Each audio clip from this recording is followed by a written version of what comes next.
Ey Jungs, tamam, langsam haben wir es gecheckt. Ihr seid die krassesten, ihr verkauft Shows aus, ihr werdet überall erkannt, alle wollen Bilder mit euch. Aber beruhigt euch bitte, ist gut. Was geht ab, Chilo 385? Ewa und Abdi Süd. Wir sind bei Kurz und Bündig. Die zwei Kurven mit dem beschissensten Podcast. wie hat der Melodie. Ey, ich schwöre ihr zwei.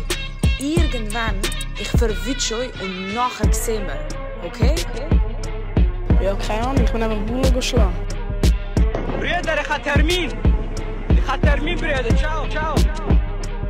Ach, jetzt verstehe ich es. Jetzt kurz und bündig. Ja, Bruder. Jetzt geht's Kurz und bündig mit motherfucking Postcard. Kurz und windig, Mark.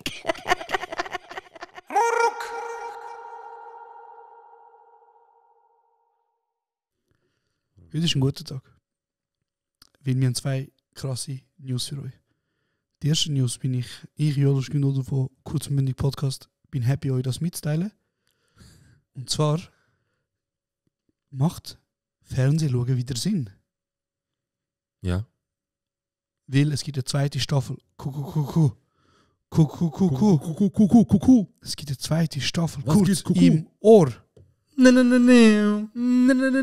Nochmal den Knopf. Geil. Ja, man, es gibt eine zweite Staffel, kurz im Ohr. Weil die erste Staffel ist direkt auf Platz 1 gelandet. Eingeschlagen wie eine Bombe weg euch. Es gibt ein, zwei andere Podcaster, die Shows gemacht haben, bei denen es nicht so klappt. Aber ist auch okay. Es ist okay. Es hat nicht jeder das Zeug zum vor dem Fernsehen oder vor dem Streaming-Dienst stehen und etwas Gutes auf beibringen. Ist nicht für jeden gemacht, ist okay. Wir Aber nicht reden, hier groß. wir reden heute noch ein bisschen über kurz im Ohr und was unsere Gedanken sind. Aber wir brauchen eure Hilfe. Und zwar schreibt uns auf dem letzten Post auf Instagram in den Kommentaren, schreibt, wo wir einen Ansatz anschicken. Gebt uns Ideen, was kann der Setup machen? Wo soll ich wieder ausrasten übertrieben? So, wo seht ihr mich? Perfekt, ich, Ausraster, Umgebung passt. Gebt uns Ideen für die zweite Staffel. Vielleicht wäre es lustig, wenn du mal bei so einem Erotik-Shop arbeiten. Ja, das wäre Und Namenstafel Ficker. F.Iker, Florian Iker. Krass. Schreib auf. Die Idee haben wir schon. Scheiße. Und die zweite News, weil es sind mehr geile News, dass wir eine zweite Staffel haben, also, aber wir haben noch zweite News. Genau. Ein Volk, zwei Bomben-News. Max Volume, bitte jetzt. Ihr hättet schon vorher müssen, wenn ihr vorher nicht schon Max Volume kannt, jetzt Max Volume. Max Volume. So. Ihr, wo jetzt den Podcast hört, die treuen Hörer, Stimmt oder stimmt nicht? wo sich das am Morgen geben und uns lieber zuhören, statt mit der Partner oder Partnerin am Morgen telefonieren. Ja. Das ist für euch. Mhm. Am 10. Januar Ja, Mann. gibt es wieder endlich, nach einem Jahr, eine fette Live-Show. Oha. Ja, Fucker. Ihr habt richtig gehört. 10. Januar 2025. Also Es ist nicht irgendwo. ziemlich genau einen Monat. Genau, es ist nicht irgendwo. Nein, wo ist sie denn? In der besten Stadt der Welt. Krass, alle Wege führen nach Zürich. Oh, hä? Alle Wege führen nach Volkshaus Zürich. Volkshaus Zürich, meine Damen und Herren. Genau. Wir sind am 10. Januar im Volkshaus Zürich. Und wieso jetzt ihr dafür speziell irgendwie etwas zurückbekommt, so gesagt? Genau. Unsere Zuhörerinnen, die das immer am Montag hören, ihr, die uns alle schreiben, hey, ich wache mit euch auf, ich höre euch auf dem Weg, wegen euch kann ich arbeiten, gut. Euch werden wir belohnen, und zwar den Link für die Tickets, die heiß begehrten Tickets, die bis jetzt immer sofort ausverkauft sind.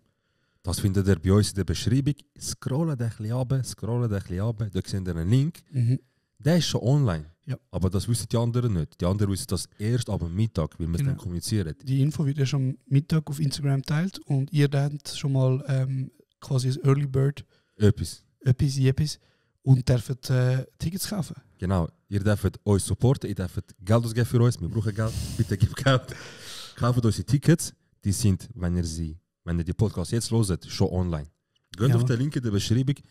Erzählt jedem, den ihr lieb habt, dass ihr sie dabei haben, kauft Tickets.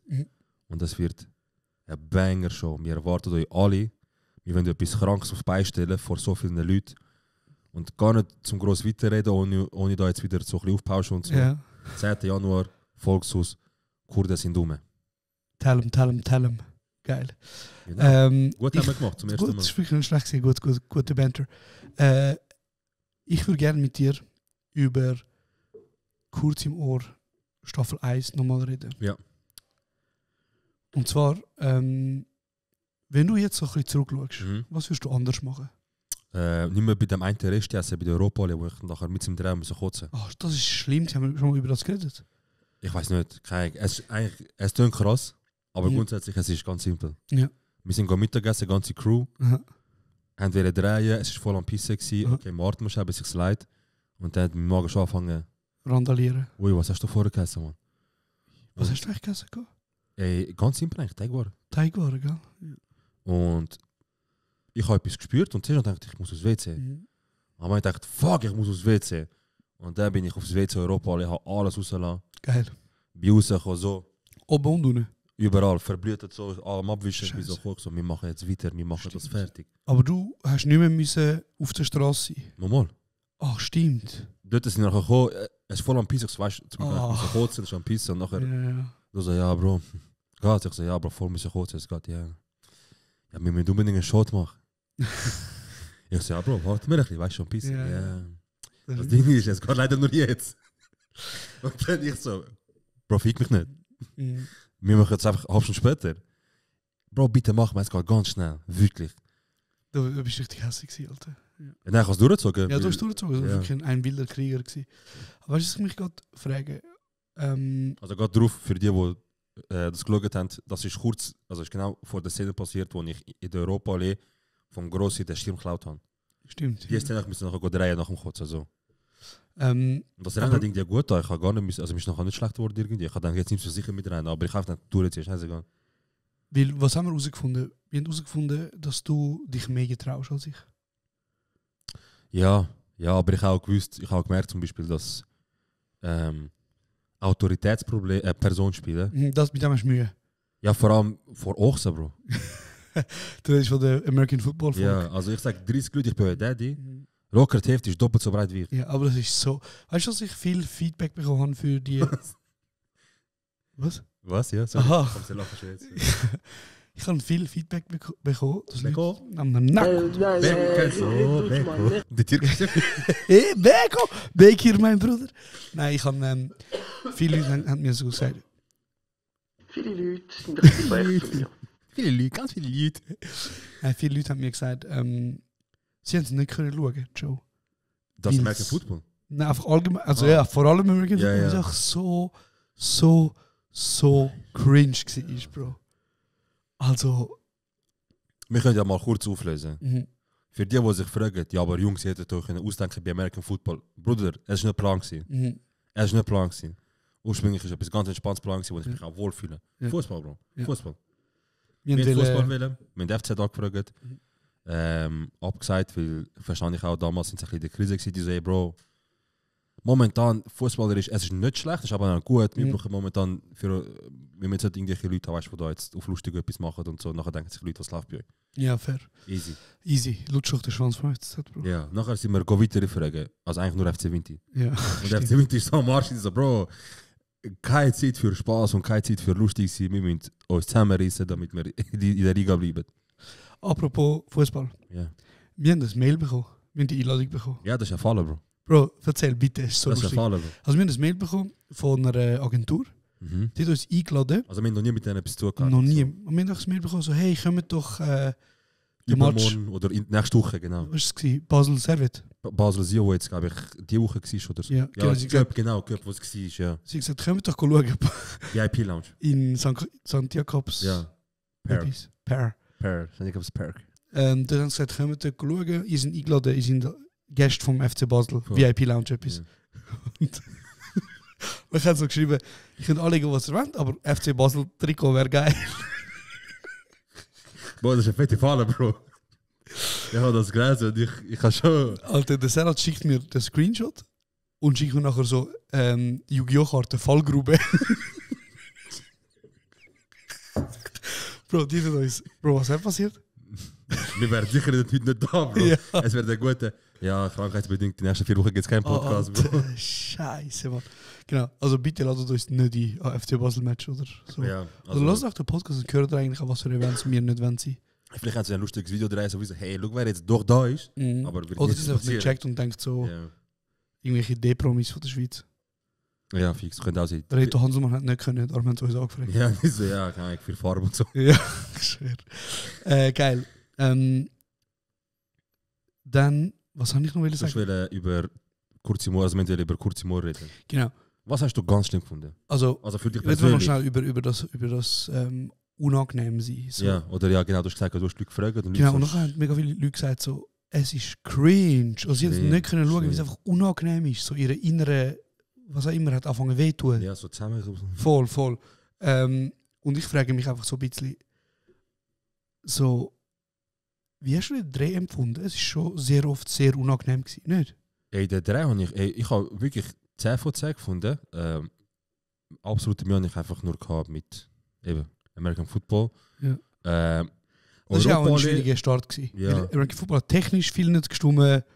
Und, also weißt du, am Anfang... Ja, Bro, vor allem, also es hat Aufnahmen, die gar nicht drin sind, weil am Anfang trifft sich ja das Team und macht eine Besprechung, was trainieren wir, was ist der nächste Gegner, was wir machen. Genau. Und die haben mich schon dort platziert. Du so, Bro, die stellt sich dort vor, du bist dort und weißt, die reden miteinander und es gibt so Grüppchen, weißt, einfach das Team redet. Und ich bin dort, der Trainer stellt mich so kurz vorher, das ist der neue Assistenztrainer. Und dann haben sie gesagt, vor allem, du hast eine Aufgabe gehabt, Bro. Wir haben gesagt, du stellst dich vor als Claudio. Ja, die so, stell dich vor als Claudio und du bist Trainer von Salzburg. Und dann kommt der Herr und sagt, ciao zusammen, das ist Francesco. Was das ist? Bro, er kommt auf gleich aus, Claudio Francesco. So ein dummes Sieg. Dann bin ich dort gewesen und ich so, Bro, schau, gehen wir, weißt du, so stufenweise rein, weil wenn ich schon Max reingehe, dann fliegt es auf, dann haben wir 3/4 Stunde dort und wir können nichts machen. Ja. Nachher der so, okay, ist gut. Siehst du den Fetzer links von dir? Ja. Schau ihn hässig an. Bro, schau ihn hässig an. Ich so, easy, ich schau ihn so an. Er schaut so über. Ich so, weitergeschaut. Er schaut wieder auf sein Blatt. Geht zu denen. Ich gehe. Also, du willst checken, was sie machen und gib Tipps. Bro, ich dort fast am Auffliegen. So, ja, der Quarterback ist ein bisschen zu weit hinein. Aber Bro, das Problem ist eben, du musst act like you belong, Bro. Ja, aber das ist eben das Problem. Aber du musst auch so tun. Du hättest einfach müssen autoritärer tun, Bro. Das ist eben das Problem. Ich kann das nicht. Ich kann nicht zu einem sagen, du nicht, Mann, mach mal richtig. Also, es muss mir etwas passieren, weißt du? Aber er ist so dort, Bro. Vielleicht, ich weiß nicht, ob das erzählt haben. Es hat, wie heißt die Übung, wo du mir gesagt hast, sag dir, man sollte 14 von denen machen. Burpees. Burpees, so. Das ist so, hampel mal in der Luft Ja. und nachher Liegestütz und wieder hampel mal in der Luft. Eben, ich so sagen, mach 15 Burpees. Das ist ein Burkey. Ja, ich so, mach Birking Bags. Nein, ich so, mach 15 Burpees. Mach das. Und das war Bestrafung für etwas, was er halt nicht gut gemacht hat. Ja. So. Und der schaut mich so an, gell? Und okay, bei dem wirklich so, er ist ein geiler Sieg und bei dem kann ich auch ein bisschen durchzogen, weil er ist ein bisschen älter und so, weißt du. Ich sage ihm das, er rastet aus, dreht sich um, geht. Wir drehen da ein paar Tage später in dem Studio, drehen wir da bei uns Reaction, so Inhalt. Und nachher erfahre ich dort, dass er, wo ich ihm gesagt habe, mach die 15 Burpees, hässig, wenn er zurückgegangen ist, er ist in die Kabine und ist high, Bro. Bro, das ist einfach beim Weglaufen, du hast ihn noch gehört, er hat gesagt, was ist das für ein Scheiß, ich komme nie mehr und so, das ist heimgegangen. Er ist high, er hat nachher gesagt, er so, hey, ich komme seit Jahren ins Training, wenn der kommt, ich komme nicht mehr. Ja, und das war wild gewesen. Das war wild gewesen. Also, dort habe ich schon etwas erreicht. Wirklich, du hast ihm den Willen gebrochen, Bro. Bro, ich habe ihn gebrochen. Aber wie ist der gegangen? Weil ich hab letztes Video geschnitten wieder. Ja. Und dann habe ich so ein bisschen bei dieser Folge, wo der Zero American Football spielt, am Schluss der Captain von denen rastet ja völlig aus. Yeah. Und er packt dich ein bisschen und er sagt dir, was ist das und so, was weiß ich. Und der war ja eingeweiht gewesen. Yeah. Und ich habe es beim Schneiden nochmal ganz genau angeschaut und gesehen, so deinen Gesichtsausdruck, wo er dich anschreit und er nachher sagt, ich habe ihm gesagt, er soll dir sagen, am Schluss und einen Gruß von Pro7. Und nachher dein Gesichtsausdruck ist wie so auf einmal so, du so, geil. Bro, also... Wie ist er gegangen dort? Ey, Bro, mir ist gut gegangen eigentlich, weil du hörst am Anfang, er tut so seine Hand drauf, so nimm die Hand ab. Weil du kannst, wir können da am Set sein und ganz entspannt, weißt du, ich weiß nicht, wer weit ist, aber du musst nicht so reinkommen. Ich weiß, ich habe gegen kassiert, aber es geht ums Prinzip. Und nachher so, nimm die Hand ab, nachher er so, ich weiß nicht, wer du bist, ich weiß nicht, was du machst, so, also schiebt den Film. Nachher sagt macht er so, der weißt du, mich so, Ja. scheiß auf dich und scheiß auf Pro7. Und wieso ich so gelacht habe, Ja. ist, ich habe gedacht, dass die ganze Zeit ein anderer eingeweiht ist. Ich bin zu Der Coach. Ich so, Ja. nein, der mit dem Bart. Ich so, Ja. mach ich gut, gell? Ja. Und ich habe gesagt, mach ich gut Schauspiel. Also, ja. Und ich so, weißt du, der lacht, der ist eingeweiht. Ja, nein, der hat nicht Und gewusst. ich bin immer wieder zu ihm gegangen. Ja, ja. Du siehst, ich so, hey, und? Ich so, ich brauche dann Nummer 69 und 11 für die Einübung später, weißt du? Ja, ja. Und ich dachte, er checkt. Nein, er ist nicht gecheckt. Ja, auf jeden Fall, dort war Max unangenehm für mich. Ja. Ich würde sagen, von mir hat man Max rausgeholt. Einmal ausgelastet, einmal unangenehm gefühlt. Ja, Was willst du noch mehr? stimmt. Das stimmt. Was ich auch noch will sagen zu dieser Folge ist, wir haben ja mich verkleidet. Ja. Also verkleidet. Ja. Wir Hast du haben- gesehen übrigens, das Umfrageergebnis? Alle wollen, dass du einen Schnauz machst. Ja. Okay.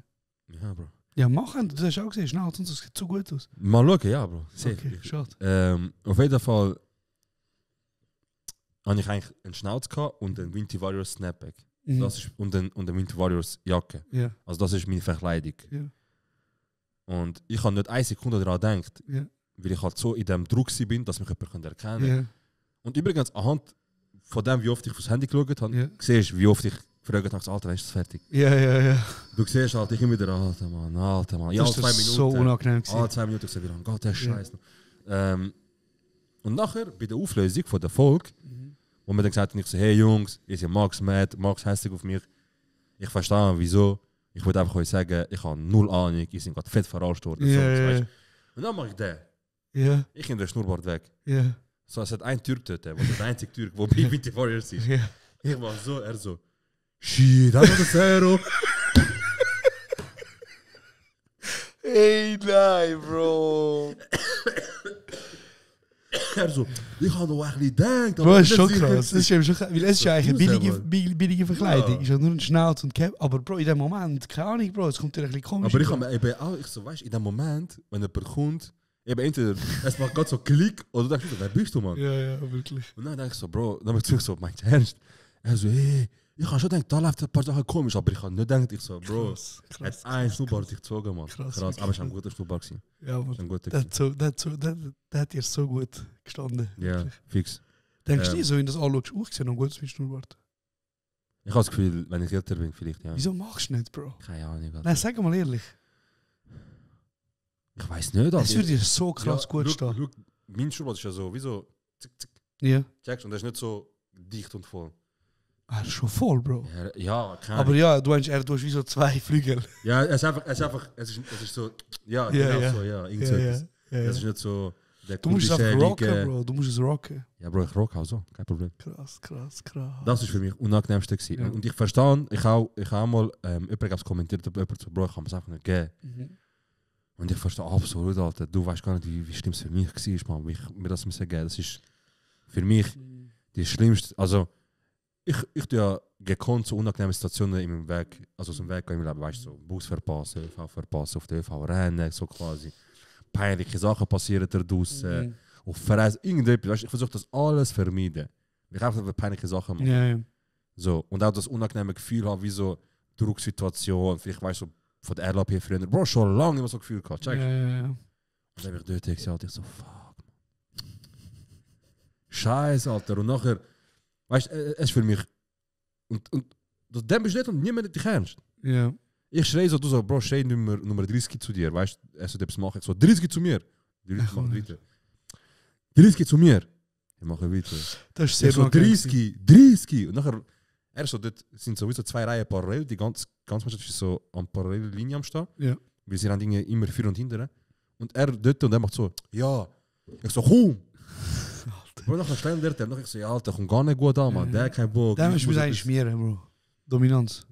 Nein, Bro, nachher geht das ganze Team auf mich. Und nachher, hey Jungs, ist ein Witz. Ja, super, mit 5 Minuten Content. Und dann ist noch 5 Euro ich kassieren. Aber ja, nun, was würdest du zum Beispiel nie machen? Was wäre so eine Hölle, so eine Situation, wo du sagst, oh, das würde ich nicht machen? Also gäbe es euch so, würde ich sagen, ich brich ab.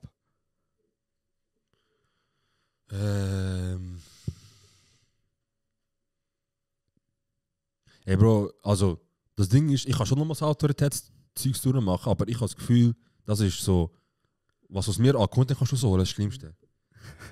Aber ich meine, es ist ja... Also, was ich würde sagen ist, grundsätzlich, ich frage mich jetzt, wo sind Grenzen? Und logisch, Bro, die normalen Grenzen, wie kenne ich ältere Leute zum Beispiel, irgendwelche Sachen unter der Gürtellinie bei den älteren Leuten und auch so, kenne ich, so über Leute mit Beeinträchtigungen und so weiter, weißt du, so ja, Sachen. klar, ja. Aber ich meine, aber was für Aktivität?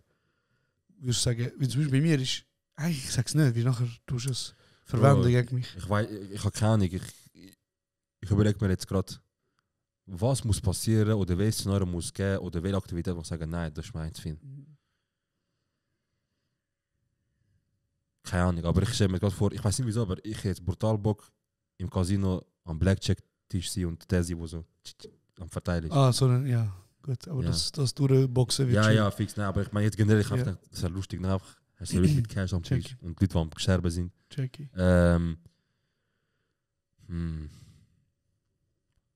Ey, ich habe so Phobie an letztes Mal gemerkt. Ja. Also letztes Mal vor ein paar Jahren. Ich bin in Antalya im Hotel gewesen, nachher haben sie so eine Rutschbahn gehabt und eine ist so, du gehst 3 Wasserrutschbahn und irgendwann mal wird das Dach auch zugemacht und nachher ist so dunkel und nachher ist so wie so eine große WC aus und dann spielt sich runter quasi. Ja, ich weiß. Ja, du meinst so Alpamare. Ja, genau. Und bevor das WC kommt, so die letzten 5 Meter sind komplett dunkel. Bro, ich bin nicht am Abendschwimmen gewesen, es ist so oh nein. und es ist dunkel. So Platzangst und so. Platzangst dunkel, ich so wow. Und dann, können wir mal schnell über die schlimmste Erfindung von der Menschheit reden? Alpamare, Bro. So Wasserparks. es wäre nie so schlimm gewesen, hätte Steve Mercer niemals gemietet. Bro, nein, aber los. Es stinkt Ja. nach Chlor, nach hässlichen Kind. Ich habe dort mal eine Ohrenentzündung in mir reingekommen.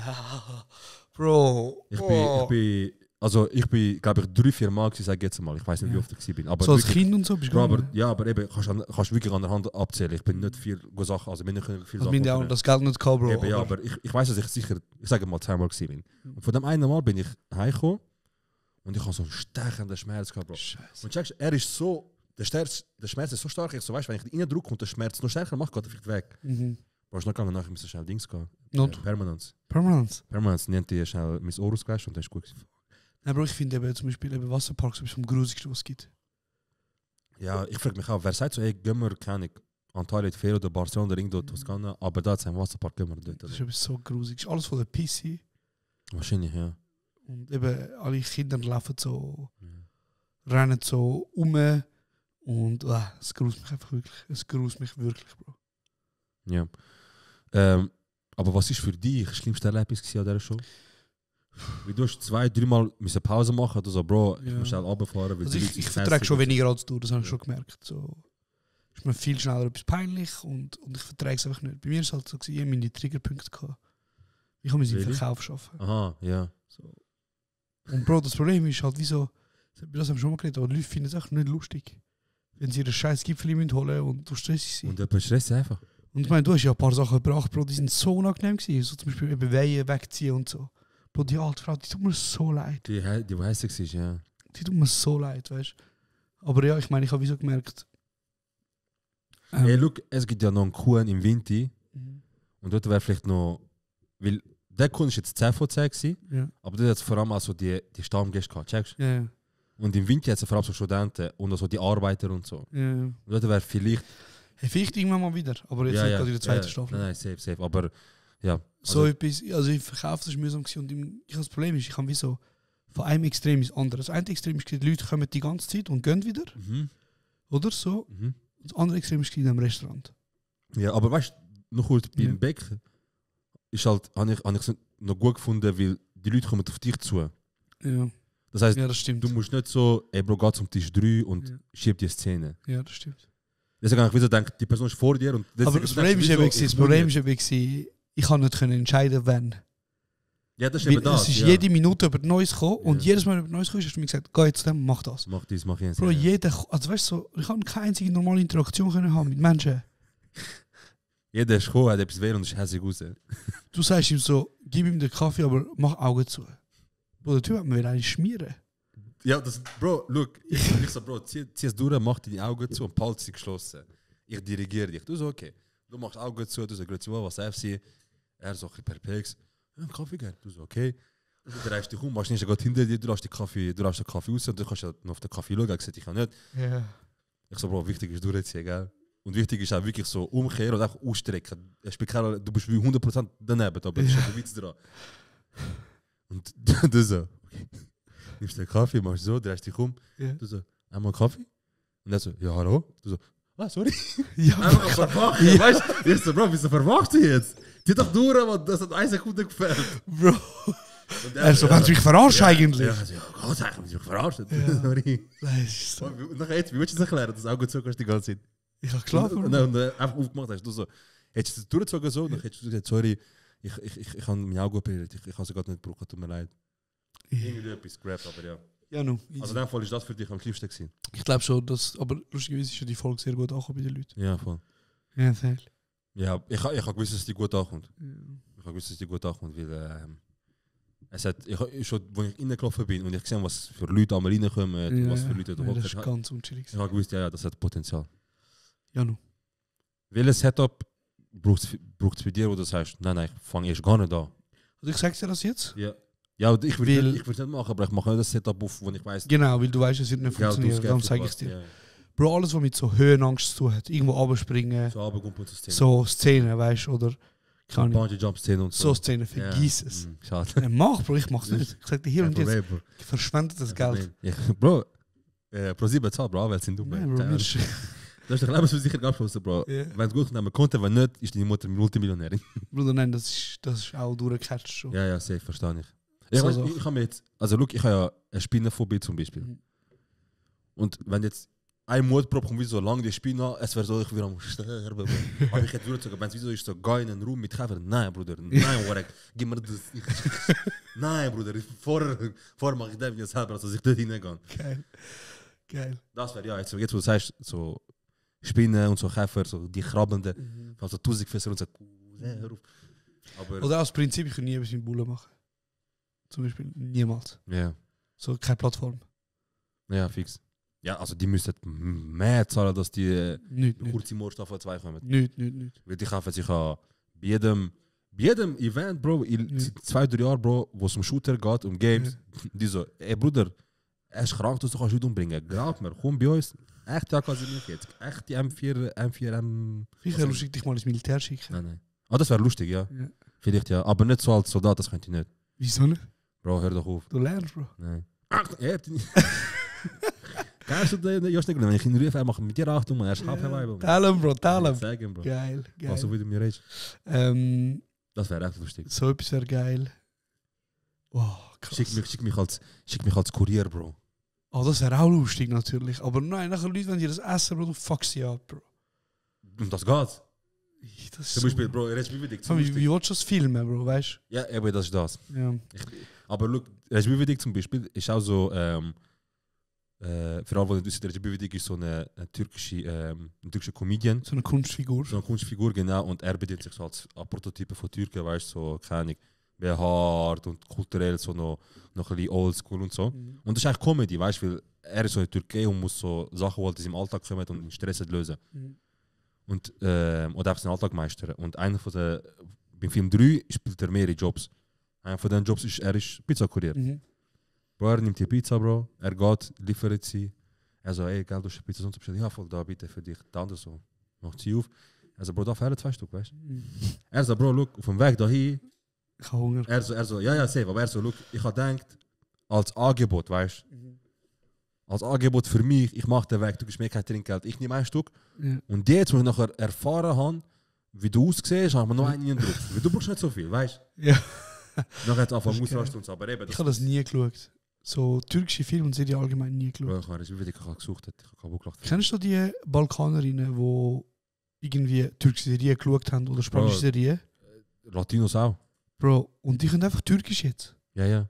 Bro, Latinos schauen viel türkische Telenovela mit Untertiteln, weil einfach niemand auf dieser Welt bringt so viel unnötiges Drama in eine Serie. So, dass sogar auf der anderen Seite der Welt Menschen, die gar nicht zusammen mit dieser Sprache sich das geben. Krass. Das ist schon heftig, ja. Und was ist für dich das Lustigste gewesen? Also ich glaube, ich habe bei dieser Folge im Barbershop schon am meisten Spass gehabt. Ja. So, weil es echt lustig war, es ist gut gelaufen, es war das Ja. erste Mal, gewesen, wir hatten Spass gehabt. Du bist ausgerastet. Ich muss aber ehrlich sagen, dort habe ich schon kurz so gedacht, hat das jetzt unsere Freundschaft genagt? Nein. Weil du bist schon hässig geworden. Ja, ich raste ja schon aus, Bro, aber du weißt, ich bin nicht so ein nachtragender Mensch. Nein, gar nicht. Außer das ist etwas ganz Schlimmes, aber das ist einfach, Bro, ist einfach ein bisschen zu viel gewesen, aber mehr nicht. Da habe ich sehr viel Spass gehabt. Du? Ich habe es dort auch ein bisschen lustig gefunden. Also am Anfang, gegen Nachmittag ist es dann ein bisschen, keine Ahnung, also es ist schon eben ein bisschen stressig geworden und so, Ja. vor allem mit dem Schnitt da, mit dem einen Typ. Ich habe es am Anfang lustig gefunden. Eben, es ist für mich noch eine andere Atmosphäre gewesen, weißt du, wir sind bei einem Coiffeur, es sind Ja. Kurden, er ist noch Antepli, weißt du, das Ja, Sachen ja, und stimmt, so. stimmt. Er ist noch ein bisschen anders, er hat gewusst, was ich mache, er hat sich kaputt gelacht und so. Deswegen, ich habe ein bisschen mehr Lust gehabt, ein bisschen mehr Spaß und so. Das hat mir wirklich Spaß gemacht. Und im Rest habe ich es brutal lustig gefunden. Also allgemein die Folge, aber ich habe es vor allem lustig gefunden. Die letzten paar Minuten, wo du in die Ecke gegangen bist und kurz hast du dich fangen zum den Tänzer, den Player spielen, weißt du, wo noch Rosa anstellt. Ich habe mich nicht im Griff gehabt. Es war auch lustig gewesen, wie du immer wieder so, okay, jetzt, nein, warte. Ja. Dann wieder, okay, jetzt, nein, Bro, warte. Geil. Das ist 10 von 10 gewesen. Und was ich auch brutal lustig gefunden habe, also ich glaube, ich rede für uns beide, wenn wir beide, und wenn ich jetzt sage, wir sind überrascht, wie gut die Folge von Europa angekommen ist. Angekommen ist bei euch, weil wir sind fertig mit dem Dreh und wir so beide, ey, Bro, chip. Das ist wirklich ein Pain in the Ass. Bro, wir so chip. Weil, wieso wir Europa gegangen sind, ist, es hat viele Menschen gehabt. Es hat viele Menschen gehabt, haben wir gedacht. Aber wegen scheiß Wetter hat es wirklich mehr müssen kämpfen um die Leute. Ja, Mann. Ja. Ja, geil. Und wenn wir haben jetzt fast 12 Live-Shows hinter uns. Ja. Wenn wir so über das reden. Also 14. 14, sorry. Nein. Doch 13, 40. Ja, voll. Ja. Auf jeden Fall, bist du gerne auf der Bühne? Ich habe mir letztes Jahr darüber Gedanken gemacht. Du hast ja gar nicht, zum Beispiel vor dem Podcast und all dem Zeugs, hast du ja nie Bro, Bühne. doch, Bro. 50 Class, Bro. Theater, okay. Theater. Aber ich meine, du hast nie so Bühnenerfahrung gehabt, du hast aber auch keine Lust irgendwie, oder ich habe das nie so rausgehört von dir, dass du mal so sagst, ich will mal auf einer Bühne stehen. Ja, voll. Nein, ich kann auch nicht. Also, es hat nichts in meinem Leben. Logisch, du bist schon rum, aber sonst so von dem, was ich gerne mache, hat so jetzt nichts gegeben, wo ich sage, ja, fix, geht in Richtung Bühne, da könnt ihr mal versuchen. Aber hast du nie so gedacht, wenn du so Videos geschaut hast von Comedians oder so, hast du gedacht, so, irgendwann mache ich das auch? Nein, aber jetzt, also ich hätte zum Beispiel, ich hätte zum Beispiel nie gedacht, wenn ich jetzt Comedians gesehen habe, die auf der Bühne sind, so, wow, Alter, der braucht sicher Eier. Ja, krass. Weil, ich habe es auch so gesehen, schlussendlich ist das ja wie ein Job. Also jetzt für die Comedians jetzt, oder? Wir sind jetzt, Podcast ist etwas anderes, aber für Comedians, die machen eben eine Show, haben wir darüber geredet, Bro. Die machen das Programm und das Programm den sie dann brauchen für mehrere Standorte, oder? Ja. Und die sind dann eingespielt, die tun das Programm angehen und die machen das, Bro. Und dann sagen sie, okay, Zürich das, Nürnberg das, Stuttgart das, oder immer das Gleiche. Und für mich ist es einfach, deswegen habe ich gedacht, wieso, Bro, look, also das ist ihr Job und ich kann nicht, dass sie schießen, außer sie verkehren mal etwas. Aber für das mache ich das Programm vor. Ja. Und bei uns, ich sage mal so, müsstet wir uns in eine Charakterrolle schlüpfen, es wäre, glaube ich, schon schwierig. Ja. Weil dann müsste ich etwas aufrecht behalten auf der Bühne. Ja. Weil du tust dich wirklich nie vorbereiten mit so einem Programm. Also wir haben kein Programm. Ja, wir machen wirklich Minim, ja. Aber halt nicht, wie wir voll sicher sind, sondern wie wir sagen, okay, was ist der beste Mehrwert für die Leute? Etwas taktet, abgeschrieben und sowieso vorbereitet oder grob vorbereitet mit viel Raum für wie nennen wir das? Improvisation und so ein bisschen selber so ein bisschen schauen, wie, wo, was. Und wir haben so das gefahren und jedes Mal sind wir einfach immer nervös, wie wir sagen, aber sind wir sicher, wenn wir so fahren, kommt das gut. Weil es einfach eben doch noch Improvisation ist. Und was einfach für mich wichtig ist und was mir einfach mega hilft auf der Bühne und mir auch eben mir mega Wohlfühl gibt auf der Bühne, ist, dass wir Charakter sind, basierend auf die Menschen, die wir Also wir spielen uns selber. Wir sind wir selber. Und deswegen, ich bin dort oben als Ser auf der Bühne und der Josh kommt als Josh auf die Bühne und wir sind dort oben und wir reden und ja, ich sage mal, ich glaube für uns beide ist am Anfang so, also ich bin glaube ich am meisten nervös gewesen bei der 30 für 30 Show. Ja, Mann, die erste Show. Aber dort bin ich kaputt nervös. Dort bin ich am meisten nervös gewesen. Dort habe ich aber auch gesagt, ich habe das nur dort, nie mehr. Dort habe ich so 2-3 Minuten Zitteris gehabt. So, weißt du, oh shit, Alter, schau die Leute, die schauen dich an, Alter. Gell, am Anfang. Ja, die schauen dich an und jetzt hast du ja. Aber das war auch unangenehm, weil, Bro, du bist so in einem Kaffee gewesen. Ja. Oder in einer Bar sind wir, im Dalis, Shoutout to Dalis. Und dort haben wir einfach geredet miteinander. Voll. Aber irgendwie sind rund um uns Leute an ihrem Tisch gehockt und haben auch geredet, also haben wieder zugelassen. Ja, voll. Und das ist ganz ein anderes Feeling, als wenn du auf einer Bühne stehst, weil dort sind die Leute auf einmal so in der Nähe. Voll. Und ich bin so, dort eben so die ersten 2 Minuten, ich hatte so Zitteris und ich so, okay, fuck, weißt du, ja, nicht peinlich sagen, nicht ausrutschen, Zitter, ich bin nicht bleich, einfach, der Kopf ist nicht am Arbeiten gewesen, einfach am unsicher werden. Und dann habe ich damals gesagt, irgendwie muss ich das Wort ergreifen, weil sonst nimmt mich. Ja. Und dann habe ich angefangen, das Wort ergreifen, und dann habe ich angefangen zu reden, ich so, weißt du, ist ja voll easy. Ja. So, weil ich bin nicht am Witz erzählen per se, so beim Wort ergreifen, sondern ich habe meine Meinung gesagt oder erzählt von irgendeiner Geschichte. Und die Leute haben zugelassen, die Leute haben gelacht, die Leute haben es gut gefunden. Und nachdem hat es sich wirklich easy geleitet.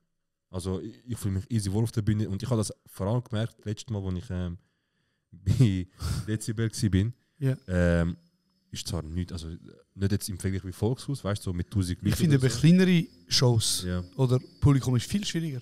Ja. Und dort bin ich auf der Bühne und eben sie so, hey, weißt du, kommt gut und so. Ich so, Bro, also ich bin nur nervös. Und ja, sicher. Ja. Nachher sie so, wenn etwas ist, das und das. Und ich so, ja, keine Ahnung. Dann war ich auf der Bühne, ich bin ich. Ja. Fertig gewesen. Die Leute sind gekommen, brutal lustig. Ich so, keine Ahnung, ich kann nicht mehr lustig sein. Ja. Es ist ja um etwas Ernstes gegangen, weißt du? Ja, voll. Es ist so unterhaltsam, es ist gut, also nach 5-6 Panels, wo so wirklich so strikt so und jetzt mache ich mit Humor. Und dann ich merke so, ich bin pur wohl auf der Bühne. Und würdest du gerne mal so eine Solo-Show machen? So eine Comedy-Show? Ich weiß nicht wieso, aber ich habe das Gefühl, Solo-Comedy, weiß ich nicht, ob ich brutal lustig bin. So Programm und so. Ich generell so, ich weiß nicht, ob ich Solo generell so könnte wirklich Leute checkst du, was ich meine? Ich check, was meinst du. Ja. So, dass ich wirklich so 2 Stunden fix Zero Comedian brutal lustig. Ich muss aber herausfinden, ich weiß nicht. Ja. Du aber schon, vielleicht mal das Programm schreiben oder so. Hey, ich spiele ja schon länger mit dem Gedanken. Ich würde eigentlich gerne mal. Erzähl weiter, wie ich heute Input geben zu dem. Ich spiele schon länger mit dem Gedanken, mal eine Solo-Comedy-Show machen. Einfach also das Programm schreiben und mit dem quasi durch die Schweiz touren. Aber das Problem ist bei mir einfach, ich bin zu wenig interessiert an der Materie. Also ich gehe zu wenig an Schweizer Comedy-Shows. Ja. Aber vielleicht ist es auch gut, weil... Aber also, zum einen sicher ja, dass du weniger gehst, weil eben wegen vielleicht Zeitmangel und es reizt nicht, aber zum anderen vielleicht wirst du auch nicht abgeholt. Ja, eben, das ist ein bisschen das, ja. Es gibt nur so 2-3 Comedians, wo ich halt finde, sie machen es gut. Also ich glaube nicht, dass wenn du jetzt zum Beispiel zum Büsser gehst und du sagst, okay, ich habe jetzt einen Mehrwert, ich weiß jetzt, wie Comedy... Voll, aber weißt du, ich habe jetzt gerade letztes Mal über das geredet. Ich bin an der Zedrika, bin ich wieso eingeladen worden von einem Masterstudiengang für wie heißt der? Kulturpublizistik. Also wir haben so, es ist um Schreiben gegangen, vor allem. Und die haben mich unter anderem eingeladen als Autor von Drehbüchern, in dem Fall, und so ein bisschen Comedy-Autor. Ja. Und haben mir so Fragen gestellt. Und weißt du, das Ding ist eben das, Bro. Wenn du so überlegst, an unsere Show kommen eben, sagen wir mal jetzt, Volkshaus 1000 Leute. Und die finden es vielleicht 90% finden Touren lustig, was wir machen. Also jeder Comedian, der bei uns war, hat uns immer gesagt, eure Shows sind brutal lustig, weil euer Publikum ist verdammt dabei. Oder? Und wir finden das verdammt geil. Und wir alle finden zum Beispiel eben so Comedians wie, keine Ahnung, Stefan Büsser oder halt andere, die so Stand-Up-Comedy machen, finden wir nicht lustig. Aber wir müssen da aufpassen, wir müssen das verdammt Bubble denken. Ja, fix. Oder? Weil zum Beispiel so Events wie das Zelt, wo jenste Comedians sind, eben unter anderem auch ein Cenk, wo ich riesen Fan bin, oder Arena oder ein Milansky. Der Cenk hat, glaube ich, einmal im Jahr erzählt und das war's. Nein, er macht schon selber auch Shows. Okay. Der ist mal zum Beispiel, jetzt hat er ein neues Programm geschrieben. Ja. Ich habe gedacht, wir pflegen durch Social Media, aber der Bruder pflegt gar nicht. Social Media. Ich glaube, er hat bei einem, wo er glaube ich, einfach nichts hat, das so macht Link in der Bio oder so. Ja, das macht eben, glaube ich, seine Agentur. Aber auf jeden Fall der Cenk. Aber weißt du, was ich wollte sagen, ist, das Zelt, zum Beispiel, dort ist das Publikum weißgrau. Ja, ist einfach andere, ja, das ist einfach mit Leute mittlerer Alter oder so. Eben so ältere Oder Leute so. und weisse Menschen nur oder meistens. Und zum Beispiel, anscheinend klappt es ja, weil Tickets werden verkauft. Ja, Leute schauen es ja. Und die finden vielleicht nachher unseren Humor nicht geil. ja. Checkst du, was ich meine? Ja. Also man muss einfach ein bisschen aufpassen, weil in der eigenen Bubble ist man immer geil. Ja, sicher, ja. Deswegen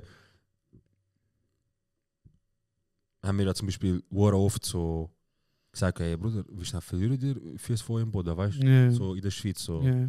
Einmal hast du 20.000 Follower und die Leute so, Ja. ich habe mit Overmaltin etwas zusammen gemacht und mit irgendeinem Drink oder so. Ja.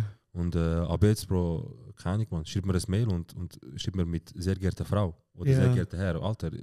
Das meine ich, weißt du, so, wenn Leute so, also ich bin bei dem, ja, safe. Erstmal, Humor ist Humor akzeptieren, Bro. Wenn ein 60-Jähriger das lustig findet, was soll ich machen? Ja. Was man sicher immer kann kritisieren ist, wenn inhaltlich etwas ganz schlimm ist, zum Beispiel so, kannst du immer kritisieren, auch bei uns. Man kann sagen, zu viel Hurensohn gesagt, zu viel das gesagt. Ich finde das noch lustig. Wir machen da lustig über Leute, die Meal Drinks trinken und so. Alles berechtigt, Bro, hau raus.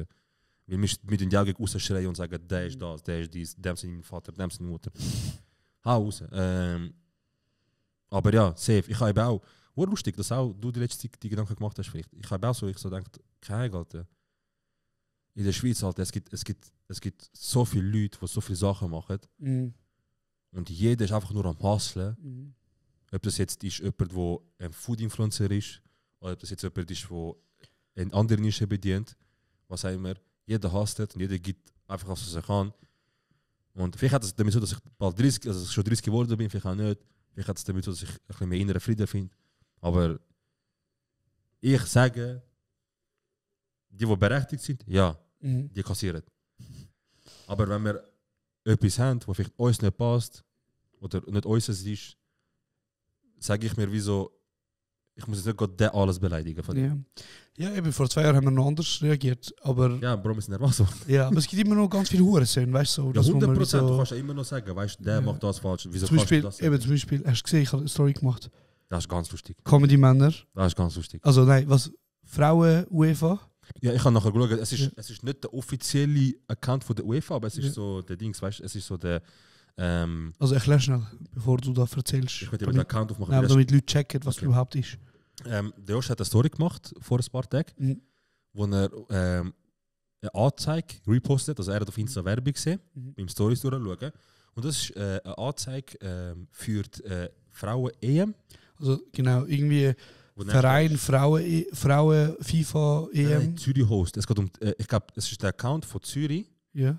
wo sich nicht, ich weiß nicht, wie das der Zürich Tourismus-Account nennt, aber es ist wie so, es ist ein Account von Host Zürich, also wie so Zürich als Stadt, die hostet, Ja. seinen eigenen Account. Okay. Eben, das ist gar nicht drauf gehabt, auf jeden Fall, erzähl du. Aber eben irgendwie, es hat doch irgendwas mit UEFA, Frauenverein, Genau. UEFA, irgendetwas. Offizieller Account der Host City Zürich, UEFA Women's Euro 2025. Ja. Also es ist Host-Account, ich weiß nicht. Also Okay. es ist wie so, ich kann mir vorstellen, wie, hey, wir nicht den Zürich Tourismus-Account nehmen, weil es ist pauschal für alle. Da kann man schon schauen. Wir wollen wie so, ja. Also, auf jeden Fall hat er Host Anzeige City gesehen. Sportveranstaltung. Offizieller Account der Host City. Weil Stadt Zürich Also weil die Schweiz hostet UEFA Frauen Euro. Ja, aber nicht nur Stadt Zürich, die ganze Schweiz. Ah, okay. Vielleicht gibt es auch einen Host. 25. Bern. Ja. Okay, und die verlosen Tickets, also im Auftrag von der UEFA, in dem Fall Women's Euro, Mhm. verlosen Tickets für eine Comedy-Männer-Show. Genau. Und ich habe dann den Vergleich gemacht, hast du den gecheckt? Das ist lustig gefunden. Ja, das, also, was hast du für einen Vergleich? Ich habe einen Vergleich gemacht. Hey, was habe ich gemacht?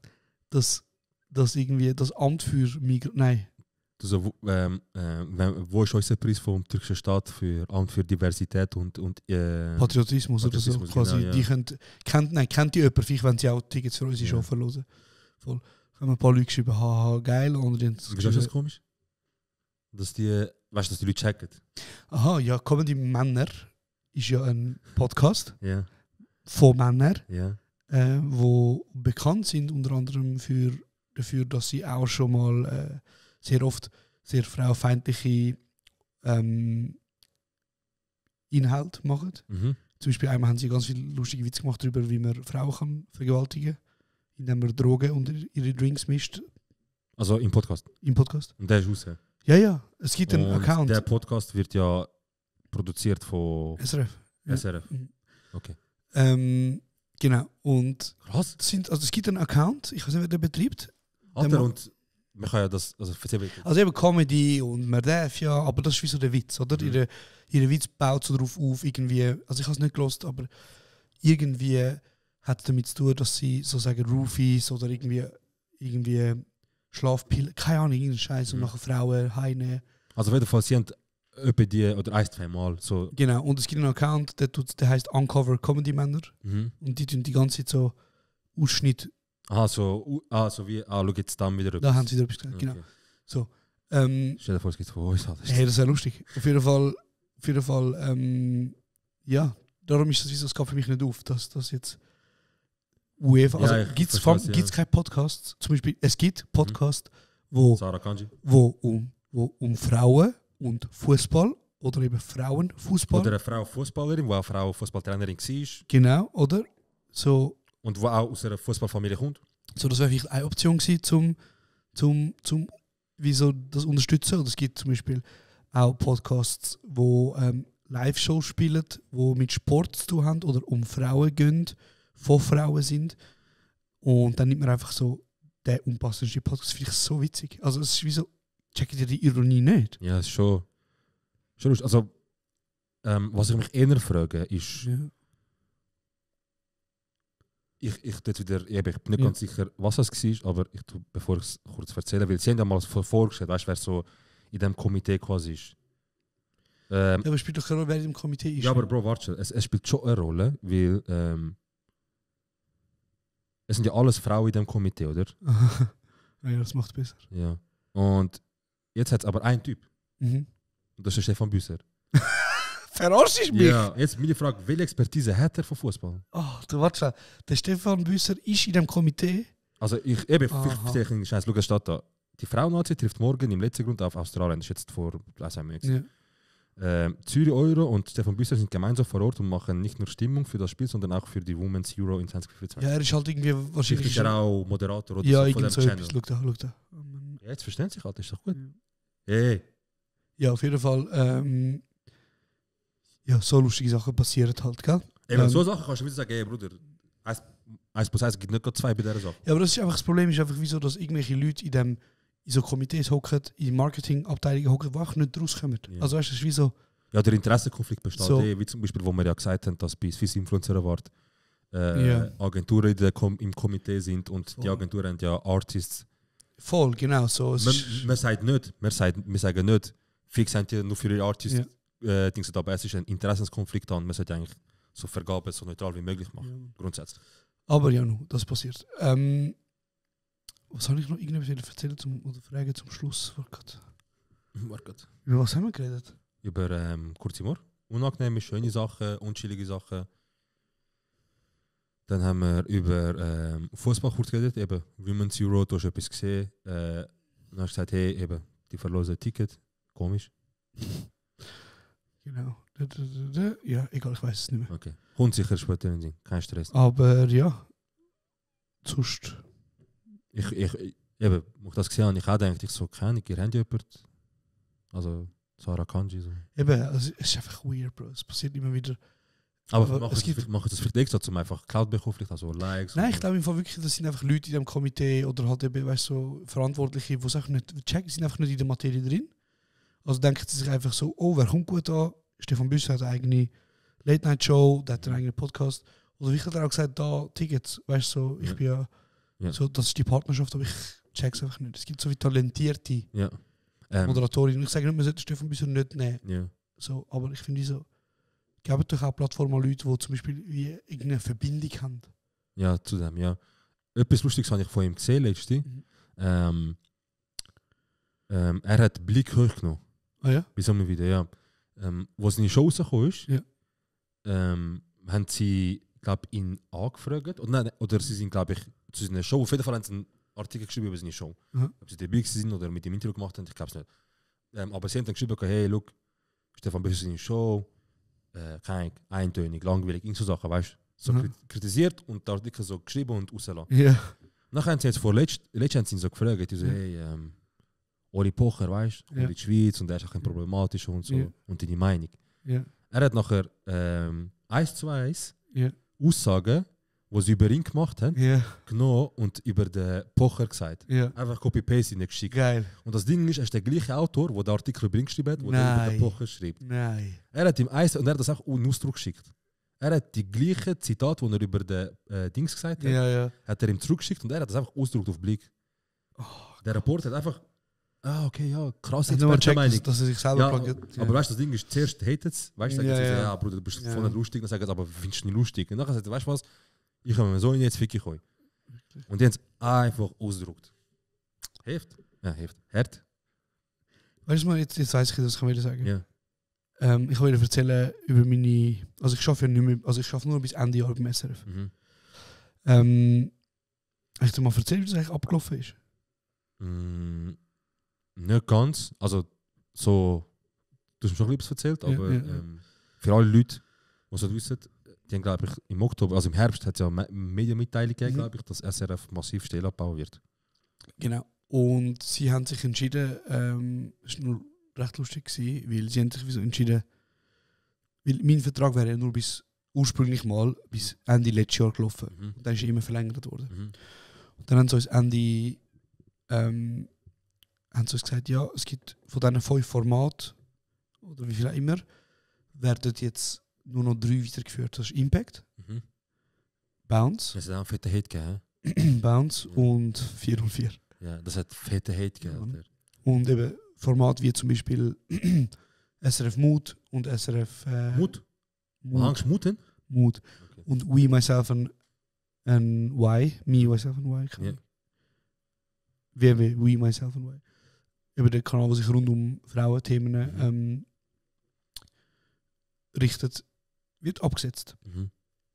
Und es hat ja mega ein berechtigterweise mega eine Kritik gegeben, dass man quasi wie so sagt, ja gut, dann hat SRF das begründet und gesagt, es geht rein um Zahlen und Potenzial. Oder? Und ich bin also bei SRF Bounce. Ich habe so gefunden. Oh, jetzt geht's League. Ich habe so gefunden, ja, voll chillig, Bro. Weil, also es tut mir mega leid so. Ich habe Solidarität ausbekundet natürlich. Und auch gesagt so, hey, ich hoffe, die Leute, die schon lange dabei sind, können ihren Job behalten und was weiß ich. Und 2 Wochen später kommt ein Mail. So eine Kalendereinladung, Bruder. Ja, gut. Ich habe gar nicht gemacht, Bro. Ich habe eine Kalendereinladung überstanden. Du hast gesagt, hey Bro, ich habe es bekommen. Ist das ein gutes Zeichen? Nachher, nein, ich habe mich noch nicht gefragt. Es stand, hey, wir würden gerne mit dir über deine Zukunft reden. Ich habe schon gewusst, Bro. Yeah. Ich schicke nachher. Egal, Bro. Auf jeden Fall, ich muss da nicht so ein Nähkästchen plaudern. Red nach 1. Januar. Ja, besser. Auf jeden Fall, ich bin in den Raum reingekommen und du siehst so HR-Chefin und die Bereichsleiterin, beide so zu mir. Hoi. Ciao. Hoi, hock doch an. Ich so, Manako. Genau, aber jetzt habe ich nur offiziell, bevor da Schweizer Illustrierte, nein, Spaß, bevor es da diese Welle gibt, genau, die Beziehung zwischen mir und SRF ist in beidseitigem Interesse aufgelöst worden. Sie haben meinen Vertrag nicht mehr verlängert. Ja. Und ich arbeite jetzt offiziell nicht mehr für das SRF per Ende Jahr. Ja. Also das wenn heisst, jemand den motherfucking Künstler braucht, ab Januar? Nein, das heisst, ich konzentriere mich jetzt auf meine Schule und auf meine privaten Filmprojekte. Das heisst aber, ich darf wieder ein paar Mitarbeiter Hurensöhne nennen. Krass. Die beim SRF sind. Okay, aber... Aber im 1. Januar. Okay, ja. Also in dem Fall, die erste Folge nach Januar... Die wird lustig. Ich habe nämlich eine Liste. Schreibt euch das Datum mit Leuten. Weißt du, was ich aber sagen? Weißt du noch, wo wir mit dem Alpi die erste Folge gemacht haben über den Cypher? Ja. Und nachher haben wir ja über halt unter anderem irgendwelche Rapper geredet. Ja. Und dann hat er gesagt, ja, und der Visu Vagabundo ist ein Rapper, Musiker. Ja. Und ich habe dort gesagt, der ist auch ein Nuttensohn. Ja. Oder? Ja. Und dann hat der Alpi so, hä, wieso? Das ist voll geil. Ich so, egal, er stresst mich, sein Gesicht stresst mich, seine Art stresst mich, seine Musik stresst mich, er ist ein Hurensohn. Ja. Nachher, Bro, halb Jahr vergangen, ich fange an bei SRF. Bro, ich bin am Arbeiten, ich spüre so, und der Wieso, Bro, nur schnell zum sagen, wie der aussieht. Er hat so eine freundliche Aura. Er ist blond, er hat eine Brille, er ist wie so, er sieht aus wie ein Backpack-Rapper. Ja. So. Aber sehr die freundliche Aura, Ausstrahlung. Ja, Mega ja. chilliger Typ. Keiner hat mit ihm Stress. Wie er stresst keiner. Ja. Was er tut. Bro, ich habe angefangen, auf einmal, es klopft so an meine Schulter. Weißt du, ich am Arbeiten, Bro. Ich drehe mich um, der Wieso dort. Er so, und jetzt? Und dann sagt er mir so, hey, ciao, du bist doch einfach kurz und bündig, gell? Ich so, hey, ciao, ja, das freut mich. Er so, ja, das ist mir Hurensohn gesagt. Geil. Bruder, ich schaue ihn an, ich bin im Büro, ich habe gedacht, ja. Es ist geblieben, Bro, es ist geblieben. Ich habe gedacht, ja, wird jetzt gefeitet oder was Ja, läuft? ja. Er so, das ist ein geiler Podcast. Mach weiter so. Okay. Und dann geht er weg, Bro. Ich weiß bis heute Das nicht, war echt Drohung, glaube ich. ich weiß bis heute nicht, er will so sagen, hey, alles easy, so ich habe es gehört, Ja. alles easy. Und dann hat er mir wieder sagen, ich weiß, wer du bist. Ja, wenn er weiß, Bro. Bruder, ich Sein weiß Location. nicht. Die Ruhigen sind immer die Ruhigen, die crazy sind. Bruder, ein weiser Mann. Nein, egal. Ich kann es nicht sagen. Aber, ja. Ja, Mann. Was ich auch noch gut will sagen, zum. Scheiße, Mann. Was ist das gewesen? Ja, genau. Wir haben unseren ersten Diss-Track erhalten. Oh, das habe ich voll vergessen. Ja, hast du es parat? Nein, aber ich tue Aha. jetzt mal ankündigen. Ja, aber ja, ist alles okay, ich habe auch abgeklärt. Ah, ist gut. Wir haben unseren ersten Diss-Track erhalten. Ich muss mir vorstellen, eines Morgens, wir gehen, ich gehe in Dings, ich gehe in mein unser Postfach. Ja. Und da sehe ich Kritik und Diss-Track im Betreff. Ich so, hä? Ich mache auf und ich einfach nicht glauben, was ich gesehen, was ich gelesen Ja, aber eigentlich müssen wir es ja zeigen den Leuten, jetzt Ja, was ja, du darüber ja. erzählt. Ja, ist ein bisschen schwierig gerade. Ja. Ja. Erzähl weiter. Okay. So, ich habe nicht geglaubt, was ich gesehen habe und was ich gehört habe. Einfach Kontrolleur, ja, ich habe richtig gehört, Kontrolleur, haben sich böse beschwert und haben gegen uns einen Diss-Track gemacht. Genau. Kontrolleur hat gegen uns einen Diss-Track gemacht. Und ich muss sagen, der Beat ist krass, sie haben sich Mühe gegeben. Inhaltlich können wir darüber diskutieren, wir haben sie auch noch so genannt, scheißegal. Ja, also erzähl mal, wir haben in dieser Folge über Kontrolleur wieder mal Genau, geredet. also wenn nicht. Wenn es zum SBB gegangen ist, haben wir eigentlich immer pauschal den Kontrolleur als Hurensohn betitelt. So, und es ist sicher schon 2-3 Mal mindestens gefallen, dass wir sie disst haben. Mhm. Oder einfach unsere negative Erfahrungen erzählt haben und dann noch sie disst haben. Und wahrscheinlich hat das ein oder andere Kontrolleur mitbekommen und hat es dem anderen erzählt und sie haben sich zusammengetan. Und nachher hat es einfach einen eiskalten Diss-Track gegeben. Die Leute haben, sind ins Studio, Bro, sind angeguckt und haben gesagt, hey, weißt du was? Die dissen wir jetzt. Die haben sich überlegt, wie können sie die Kritik platzieren und uns in die Eis zurückgeben. Mhm. Und am besten mit Diss-Track. Und ich habe das am Anfang nicht geglaubt, weil ich so, weißt du, das ist vielleicht auch ein Virus. Ich so, Josh, hast du gesehen? Also, ja, so, Bro, ist ein Virus, glaube ich. Also, nein, Bro, mach auf, so, Bro, ist ein Virus. Also, Du hast gesagt, es ist ein Virus. Ja, ich habe gesagt, es ist ein Virus. Nachher du so, Bro, mach am Handy auf. Genau. Ich so, ja, easy. Nachher macht er so, Bro, mach auf, ist safe. Ich so, easy. Mach ich auf. Und dann haben wir es gehört. Genau, ich schneide jetzt nachher rein Ja. und ihr könnt es hören, den Diss-Track. Und ich muss sagen, seitdem fahre ich kein ÖV mehr. Nein, ich habe nicht, seitdem, ich wohne in der Nähe von einem Bahnhof und Ja. ich habe Angst. Voll. Wenn ich Gleis höre, ich komme gerade so zurück Voll. über. Und wir wollen unseren Schmerz mit euch teilen. Wir haben den Diss-Track bekommen. Wir haben Angst. Wir haben einfach Angst. Ja. Und der Beat ist Kopfnicker, also du mit Angst nicken. Ja, man. Gebt euch den Diss-Track, der erste offizielle Diss-Track gegen Jolosch und Serhat von Kurz und Billig. Gebt er. Ey, dort bin ich, euer Lieblingskontroller. Jelly Beats.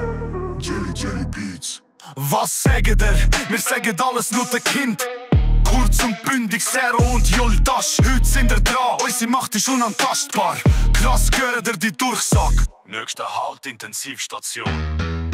Knips, Knips, ich kontrolliere euer Billen. Knips, Knips, ich hau euch jetzt eins ab Birre.